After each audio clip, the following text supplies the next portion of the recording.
என்னை காண வந்த என் பிள்ளையான உனக்கு நிறைய விஷயங்களை புரிய வைத்தேன். என் ஆரத்தியையும் கண்டாய். அங்கு உன் முன்னர் சிரித்துக் கொண்டு இருந்தேன். எதற்கு தெரியுமா? நீ வளரவே இல்லை. உன் மனதளவில் சிறு பிள்ளையாகவே இருக்கிறாய். உனக்கு பக்குவத்தை புகட்ட எனது சீற்றத்தையும் காண்பிக்க வேண்டியதாய் உள்ளதே. உன் மனதில் என்னை காண வருவதற்கு முன் பல எண்ணங்கள் குதர்க்கமாக எழும். அது ஏன் என்ற கேள்விக்கு விடை கூறுகிறேன், கேள். என்னை தரிசிக்க வரும் என் பிள்ளையின் மனம் அமைதியாக நிலைப்படும் நிலையில் இருக்க வேண்டும். எந்த விதமான சஞ்சலமும் இல்லாமல் மனம் இருக்க வேண்டும். அதற்குத்தான் என்னை பார்ப்பதற்கு முன் உன் மனதில் எழுந்த எண்ணங்களே அவை. நீ துன்பங்களால் வலு இழந்து மனதளவில் பாதிக்கப்பட்டிருக்கிறாய். இந்த நேரத்தில் தேவையில்லாத எண்ணங்கள் உன்னிடமும் உன் மனதிற்குள்ளும் உள்ளே வர எல்லா முயற்சியையும் செய்யும். வாழ்க்கையில் மேடுகள் இல்லாத இடம் கிடையாது. அதுதான் உன்னை யார் என்று உனக்கும் உன்னையும் அறிமுகப்படுத்தும். எல்லா மரங்களும் சிறியதாக இருப்பதும் இல்லை, பெரிதாக இருப்பதும் இல்லை. சிறியதாய் இருக்கும் மரங்களை பெரிய மரங்களை பார்த்து பிரமிக்குமாம். ஒரு நாள் நான் இப்படி வளர வேண்டும் என்று அதுவும் வளருமாம், பெரிதாக. அதை போலவே சிறிதாய் இருக்கும் மரங்கள் அதே எண்ணத்துடன் தான் இருக்கும். நம்மால் முடிந்த அளவுக்கு அதன் வளர்ச்சிக்கு ஒரு துணையாய் அதற்கு நிழல் கொடுப்போம் என்று நினைத்து அவ்வாறு செய்யும். அதை போலவே அந்த மரம் வளர்ந்து மற்ற மரங்களுக்கு தான் பெற்ற உதவியை செய்யும். அவ்வாறு ஒன்றுக்கு ஒன்று உதவி செய்து நாளடைவில் அது ஒரு பசுமையான மரங்களும் பூக்களும் நிறைந்த நந்தவனமாக மாறும். முதலில் வளர்ந்து நின்ற அந்த மரத்திற்கு நாம் வளர வேண்டும் என்ற ஏக்கம் இருந்தது. அதை போலதானே மற்ற மரங்களுக்கும் தோன்றியிருக்கும் என்று நினைத்ததால் தான் நந்தவனம் தோன்றியது. முதல் மரம் நாம் வளர்ந்து விட்டோம், இது போதாது, வானளவாக வளர்ந்து நிற்க வேண்டும் என்று நினைத்திருந்தால் நந்தவனம் தோன்றியிருக்காது. அது தரத்தை பார்க்கவில்லை. தனக்கு கிடைத்த போதுமான வளர்ச்சியில் மனநிறைவு பெற்று தான் இருந்த அந்த பழைய நிலையையும் நினைத்ததால் தான் அவற்றால் இப்படி யோசிக்க முடிந்தது. அவற்றை போல மனிதனும் எண்ணினால் எல்லோரும் வாழும் வாழ்க்கை நந்தவனமாக மாறும். நீ நன்றாக வாழ்வாய். உனக்கு வாழ்க்கைக்கு தேவையான எல்லா நிகழ்வுகளுக்கான மாறுதல்களையும் நான் கொண்டு வருவேன். எதற்கும் பயப்படாதே, திகைப்படையாதே. நான் உனக்காக இருக்கிறேன். என் பரிபூரண அருள் என்றும் உனக்கு உண்டு. உனக்கான சாம்ராஜ்யத்தை உருவாக்குவேன். அனைத்தும் உன் வாழ்வில் மிக விரைவில் கிடைக்கப் போகிறது. நீ வானத்தில் மின்னும் நட்சத்திரமாய் ஜொலிக்கப் போகிறாய். உன் சிரிப்பில் என் சந்தோஷம் இருக்கிறது. உனக்கான வானமாய் நான் உன்னிடத்திலும் உன் வாழ்க்கையிலும் நான் எங்கும் உன்னை சூழ்ந்து இருப்பேன். என்னை தேடி நீ அலைந்து கொண்டிருக்கிறாய். எங்கெங்கோ அலைகிறாய். எப்போது என்னை காண்பதற்கு உன் மனம் என்னை தேடுகிறதோ அப்போதே செய்த தவறை நினைத்து நினைத்து நீ நித்தமும் வருந்திருப்பாய். நினைத்து பார்க்க முடியாதபடி பல அற்புதங்களை மீண்டும் பல தடவை உனக்காக நான் நிகழ்த்துவேன். என்னை தேடி தேடி ஓய்ந்து போன நீ நான் உனக்குள் இருப்பதை மறந்து போய் தேடிக்கொண்டிருக்கிறாய்.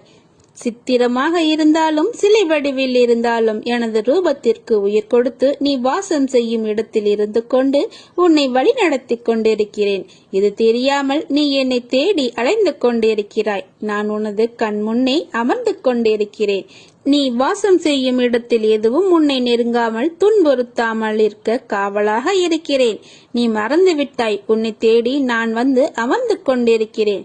நான் உன்னிடத்தில் இருக்கும்போது எதை பற்றியும் கவலைப்படாமல் உண்மையான விசுவாசத்தை என்னிடத்தில் செலுத்து. உனது பழக்க வழக்கங்களை மாற்றிக்கொள். என்னிடத்தில் ஐக்கியமாகிவிடு. உனது கர்ம பலன்களில் இருந்தும் நீ செய்த பாவங்களில் இருந்தும் உன்னை முழுமையாக விடுவித்து விட்டேன். உனக்கு வேண்டியதை தகுந்த நேரத்தில் உனக்கு வழங்குவேன். நீ எதிர்பாராமல் இருக்கும் தருணத்தில் உன்னை தேடி வரச் செய்வேன். உன்னையும் உன்னை சார்ந்தவர்களையும் உனது வம்சாவளி சேர்ந்தவர்களையும் பாதுகாத்து வழிநடத்தி அழைத்துச் செல்வது என்னுடைய கடமை. நம்பிக்கையோடு இரு. உன்னை நிச்சயம் உயர்த்துவேன். பொறுமையாக இரு. அப்பா, நான் இருக்கிறேன் நிழலாக என்றும் உனக்காக. நீங்கள் எனக்கு முன்பாக உண்மையான பக்தியுடன் உங்களுடைய இரு கைகளையும் நீட்டி என்னை அழைத்தால் நான் உடனேயே உங்களுடன் வந்து விடுவேன். இரவு பகல் பாராமல் நான் எப்பொழுதும் உங்களுடன் இருப்பேன். 7 கடல் தாண்டி நான் வசித்து வந்தாலும் நீ என்ன செய்கின்றாய் என்பதை நான் நன்கு அறிவேன். இந்த பரந்த உலகில் நீ எங்கு சென்றாலும் நான் உன்னுடைய இருக்கின்றேன் என்பதை நீ மறவாதே. எப்பொழுதும் உனக்கும் உன் குடும்பத்திற்கும் உன்னுடைய வம்சாவளிக்கும் நானே பொறுப்பு. பெரும்பாலான தோல்விகளுக்கு முக்கிய காரணம் உனது தயக்கம்தான். இந்த தயக்கம் உனக்கு வர வேண்டியதை தவிர்த்து விடுகிறது. கிடைக்க வேண்டியவற்றை கிடைக்காமல் போகச் செய்கிறது. கொடுத்ததை திரும்ப பெற முடியாமல் செய்து விடுகிறது. எதற்கும் தயங்காதே, வாய் விட்டு கேட்டுப்பார். உன் மீது நம்பிக்கை இருந்தால் நீ கேட்பாய். தன்னம்பிக்கையோடு நீ கேட்பதாக பிறர் உணர்ந்தால் உனக்கு வாய்ப்பு கிடைக்கும். பலருக்கு ஆர்வம் இருக்கும், அதே அளவு தயக்கமும் இருக்கும். இதனால் ஆர்வம் இருந்தும் திறமை இருந்தும் தோற்றப் போவார்கள். இதுவரை நீ கூட எல்லாவற்றிலும் தயக்கம் காட்டித்தான் இப்படி தோற்று கொண்டு வந்திருக்கிறாய். நீ வேலை செய்த இடத்தில் உன் சம்பளத்தை கேட்க தயக்கம், உன் தேவைகளுக்காக பேசுவதில் தயக்கம், கொடுத்த கடனை திருப்பி கேட்பதில் தயக்கம்.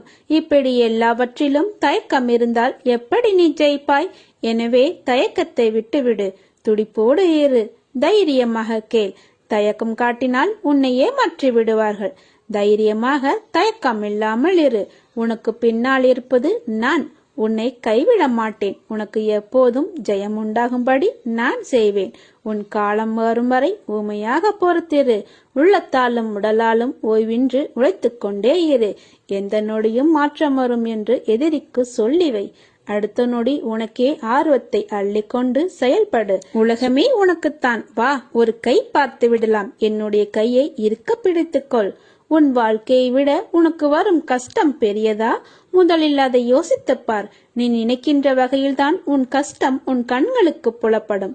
அந்த கஷ்டத்தை சுக்குநூறாக உடைத்து எறி. அதை எரிய உனக்கு சக்தி இல்லாமல் அல்ல, பயமும் பதைப்பும் தான் உன்னை உடைத்து தகத்து எறிய யோசிக்க வைக்கிறது. நீ பளிங்குக்கல், என்ன மாசுபட்டாலும் பொலிவுடன் பிரகாசமாக ஜொலிப்பாய். இப்படி மனதில் பாரத்தை சுமந்து உன் வாழ்க்கையை நீ பாரமாக உணர்கிறாய். உன் சாய்ரேவா உனக்கான குரலாய் அசிரீரியாக ஒவ்வொரு நிமிடமும் உன் செவிக்கு எட்டும்படி உன் கண்கள் அதை பார்க்கும்படி கூறுகிறேன் அல்லவா? அதை புரிந்து கொண்டு மனதால் உணர்ந்து அறிவால் செயலாற்று. நீ எல்லோரையும் முக்கியம் என நினைக்கிறாய், அதை போல அவர்களும் நினைக்க வேண்டும் அல்லவா? அப்படி உன்னை அலட்சியப்படுத்தியவர்கள் நிச்சயம் நீயும் உன் சொந்தம் முக்கியம் என்று வருவார்கள். உன் அருமை அறிந்து உன்னுடன் வருவார்கள். உன்னுடைய அன்பை உதறி தள்ளியவர்களின் முன்பு அதை பற்றி கவலைப்படாமல் இரு. ஒருவர் கஷ்டத்தில் இருக்கும் போது கடவுளின் அனுகிரகம் கிடைப்பது பெரியது. அவர்கள் புண்ணியசாலிகள். அப்படிப்பட்ட புண்ணியசாலிதான் நீ. ஏனென்றால் கடவுளின் முழு அனுகிரகமும் பார்வையும் உன் கஷ்டமான நேரத்தில் உனக்கு கிடைக்கும். அது காற்று மூலமாகவும் நீர் அல்லது புல் என எந்த வகையிலும் உனக்கு கடவுளின் பேரருள் கிடைக்கும். கஷ்டம் தரும் நிலைகளை எல்லாம் உடைத்து சுக்குநூறாய் தகர்த்து எரிந்து உன்னை உனக்கே புதிதாய் தோன்ற வைப்பேன். புதிய வாழ்க்கையாய் புதிய புத்துணர்ச்சியுடன் ஒரு நல்ல எதிர்காலத்தை நான் உனக்கு உருவாக்குவேன்.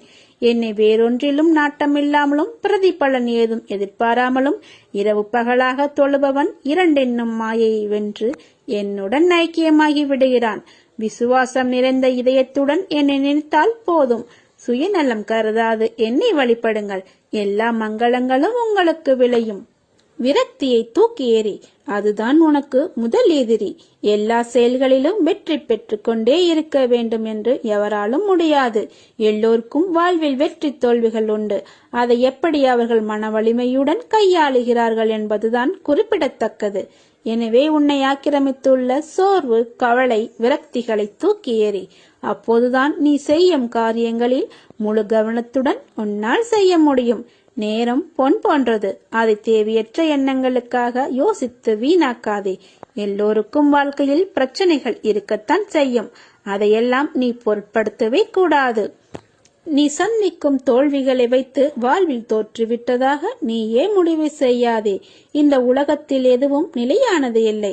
இருக்கும் வரை இருப்பதை வைத்து மகிழ்ச்சியாக இரு. நீ அனைத்திலும் வெற்றி பெறும் நாள் வெகு தூரத்தில் இல்லை. கவலை கொள்ளாதே. இந்நிலை கூடிய விரைவில் மாறும். கலங்காதே. அப்பா நான் இருக்கிறேன் உனக்காக. கவலைகளை மறந்து என்னிடம் வந்து உட்கார். என்னையே மனதில் நினைத்து தியானி. என் மீதே மனத்தை வை. நடக்கப் போவதை அமைதியாக பார்த்து கொண்டிரு. வானம் உன் மீது விழுந்தாலும் கவலைப்படாதே. உன்னை காப்பாற்ற நான் இருக்கும்போது இந்த கவலை எதற்கு? கலங்குவதால் என்னிடமிருந்து நீ தூரமாக போகிறாய் என்று அர்த்தம். உனக்கான நேரத்தை படைப்பவன் நானே. உன் வாழ்க்கையில் நீ யாரை நம்ப வேண்டும், யாரை நம்ப வேண்டாம் என்பதை தெரிந்து புரிந்து பழகு. உன்னை நம்புகிறவர்களுக்காக நீ உயிரை கூட தியாகம் செய்யலாம். அவர்களுக்கு உன் அன்புதான் பொக்கிஷம். அவர்களை ஒருபோதும் மறவாதே.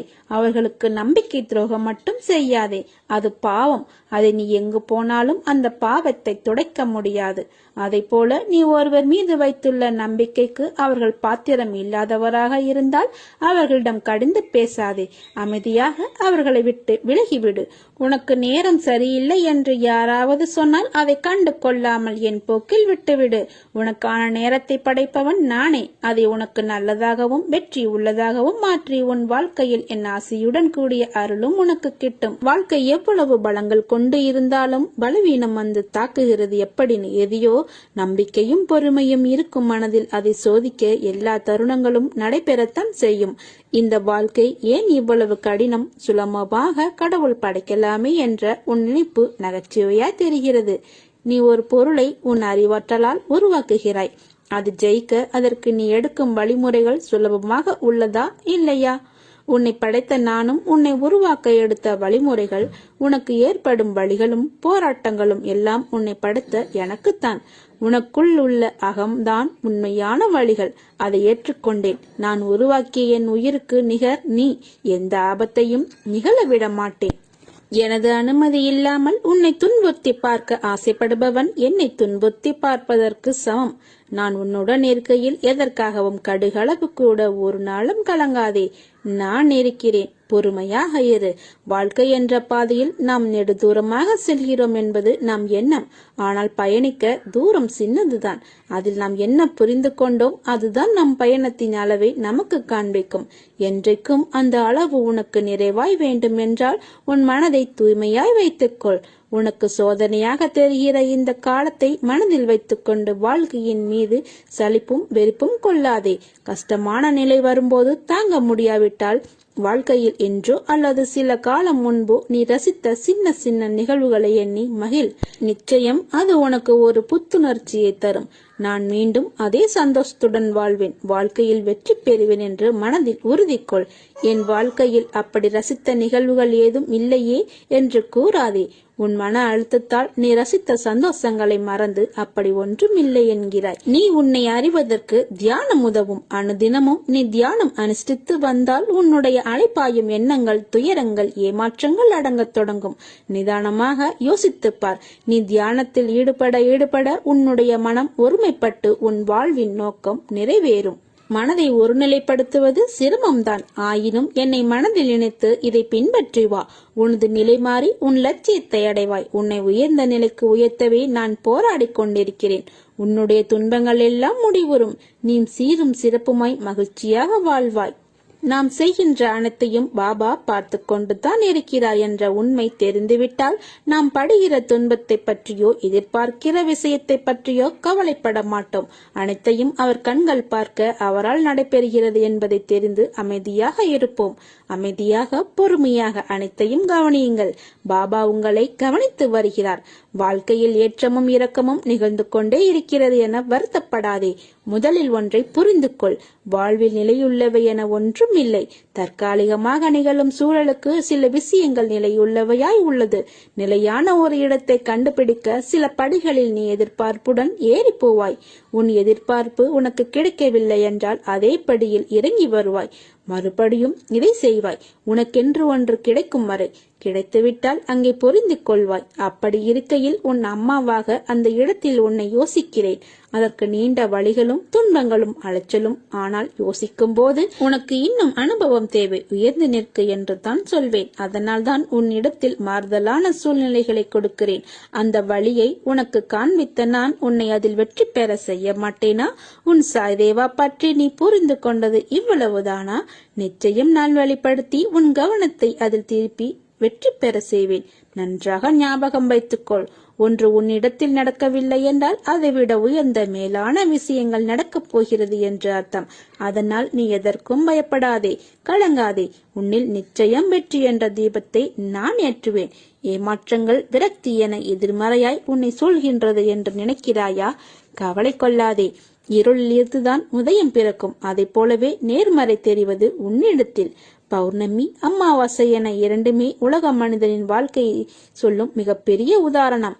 பௌர்ணமியிலிருந்து அமாவாசை வருகிறதா அல்லது அமாவாசையிலிருந்து பௌர்ணமியா என்று நினைத்து சொல்ல முடியாது. இரண்டுமே ஒரே கால கணக்குத்தான். வளர்ப்பிறை தேய்ப்பிறை என்று அவற்றைப் போலவே மனிதன் முன்னேறுகிற காலமும் இருக்கும், சரிக்கின்ற காலமும் இருக்கும். இரண்டும் காலங்கள் நிர்ணயிக்கப்பட்ட விதி. அதுதான் வாழ்க்கையில் நடக்கிறது. உன் வழிகள் கண்டும் நான் எப்படி அதை எடுத்துக்கொள்ளாமல் இருப்பேன்? எல்லாம் நன்மைக்கே என்று நம்பு. உன் நம்பிக்கையும் பொறுமையும் தான் வாழ்க்கையை வெற்றி என்னும் திசையில் பயணிக்க வைக்கும். என் குழந்தைக்கு என்ன தேவை என்பதை நான் பார்த்து பார்த்து அள்ளி கொடுத்து வாழ வைப்பேன். சாயப்பா, எனக்கு பிறர் உலக பொருட்கள் மீது எனக்கு கவனம் வேண்டாம். நான் உங்களை எண்ணி வாழ வேண்டும் என்று நினைக்கும் என் பிள்ளையை என் உயிராய் நான் தாங்குவேன். உன்னை உனக்கான நிழலில் நான் வாழ வைப்பேன். உன் மனமானது அன்னப்பறவையாய் இருக்கின்றது. அதுதான் தண்ணீரையும் பாலையும் தனியே பிரித்து குடிக்கும். அதை போலவே தான் உன் வாழ்க்கையை நீ பார்க்கின்றாய். துன்பத்தையும் இன்பத்தையும் பார்க்கின்றாய். ஆனால் உனக்கு தெரியுமா, துன்பத்தில் உனக்கு நிச்சயமாக இன்பம் சிறிய அளவு பங்கு இருக்கும். அதே நேரத்தில் இன்பத்திலும் துன்பம் தோன்றும். இரண்டுமே பிரியாது. அவற்றை நீ புரிந்து கொண்டால் உன் வாழ்க்கை என்னும் கடலில் நீ சுலபமாக நீந்தி அதற்கான அர்த்தத்தை பெறலாம். அதற்கு பதிலாக நீ கடல் என்றே தெரியாமல் இருந்தால் உன் வாழ்க்கை எப்படி நெறிப்படும்? வாழ்க்கை என்பது நெறியுடன் வாழ்வதுதான். அர்த்தமுள்ள உண்மையான வாழ்க்கை உனக்கு கிடைத்த இந்த அனுபவம் என்னும் பொக்கிஷ பெட்டகம் மிக பெரிய பரிசு. அதை உனக்கு நான் அளித்துள்ளேன். உன் வாழ்க்கை என்பது சமுத்திரம். அதனால் சமுத்திரத்தை உனக்காக நான் உருவாக்கியுள்ளேன். அதில் நீ வெற்றியுடன் நிமிர்ந்து நிம்மதியுடன் இருப்பாய். உனக்கு கிடைத்ததை ஏற்றுக்கொள். அதில் உன்னை யாரென்று எடுத்துக்காட்டு. தலை வணங்கி செல்ல கற்றுக்கொள். எது நடந்தாலும் மற்றவர்கள் உன்னை கடிந்து கொண்டாலும் சிரம் சாழ்த்திப்போ. உன்னை தேடி அனைத்தும் தானாக முன்வந்து நிற்கும். பணிவு, பொறுமை, நிதானம் இவற்றை மனதில் நிறுத்தி என்னை நினைவில் நிறுத்தி கொண்டு தினமும் செயல்படு. மற்றதை நான் பார்த்துக் கொள்கிறேன். அப்பா நான் இருக்கிறேன். நல்லதே நடக்கும். சாயிருக்க பயமே. ஓம் சாய்ராம். ஜெய் சாய்ராம்.